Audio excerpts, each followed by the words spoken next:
Hello everyone welcome to school plus YouTube channel. तो question अछि BD हेउची B अंतस्थ कोणर समद्विखंडक सेहीपरि सीडी हेउची सी बहिस्थ कोणर समद्विखंडक हेले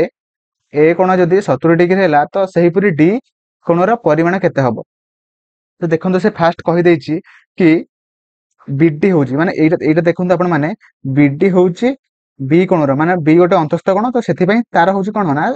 होउची कोणर समद्विखंडक बी कोणर समद्विखंडक तो सेथि पई मु कोन लिखि देमि ना कारण एपट साइड जो कोणटा अछि सेटा जति डिग्री हबो एपटा मध्ये सेति हबो तो सेथि पई मु x डिग्री लिखि देली एंड x डिग्री लिखि देली बुझियला। तो नेक्स्ट आछि सी होउची सी रो बहिस्थ कोण एपट हबो ना एपटा हबो फास्ट मते कहंतु कारण एपटा हबो एपटा हबो तार बहिस्थ कोण तो सेथि पई से कहिछि सी कोणर बहिस्थ कोणर समद्विखंडक कोण ना एटा माने सीडी होउची सी बहिस्थ कोणर समद्विखंडक बुझियला। तो सेथि पई से कहिछि समद्विखंडक माने एपट साइड जेति कोण हबो एपट साइड मध्ये सेति कोण हबो बुझियला। तो तापर कहिछि कि जदि ए ए ए बी सी ट्रायंगल भितरे जदि ए कोणर परिमाण 70 डिग्री हैला तो सही परि भाबरे B D and C triangle रो जो डी कोण अछि एटा तो से डी कोणर परिमाण केते हबो से पचारछि केते डिग्री हबो। देखंतु आकु नै कि गोटे कांसेप्ट अछि ओके। तो कांसेप्ट कोन अछि ना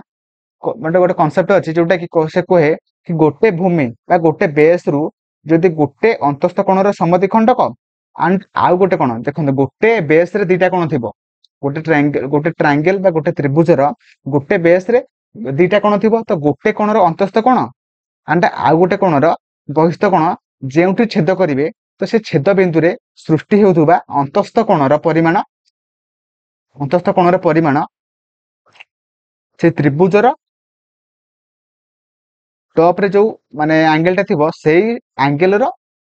अधा हबो बुझियला। तो 70 रो अधा माने केते 70/2 जोटा कि 35 हे जो राइट आंसर बुझियला। तो option B will be right answer बुझि पाइले कि नहीं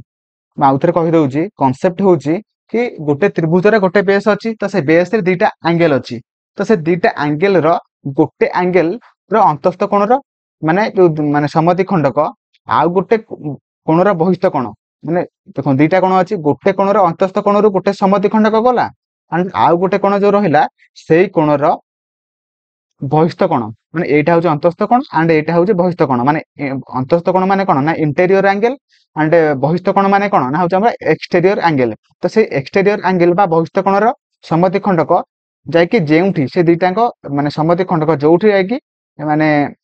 माने छेद करिवे तो सेई छेद बिंदु रे जहां भी किछि माने अंतस्थ कोण जेतिकी भी माने सृष्टि होतुबो सेई जेतिकी सृष्टि होतुबो तो सेई मेन ट्रायंगल माने मेन ट्रायंगल होउची एटा